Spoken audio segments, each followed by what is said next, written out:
man hører jo voldsomt meget dårligt om Italien lige for tiden. Jamen, du har fuldstændig ret i. Det går jo ikke så godt. Nej. Men heldigvis om søndag familie plejer at glemme alle de elendighed.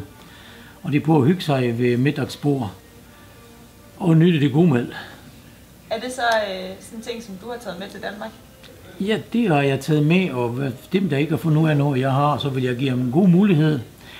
Jeg vil invitere mine kommende gæster og mine gamle gæster og tage for hver kunde bedstemor eller mormor eller morfar og spise hjem søndag, hvor Restaurant Italia vil tilbyde vores italienske buffet gratis.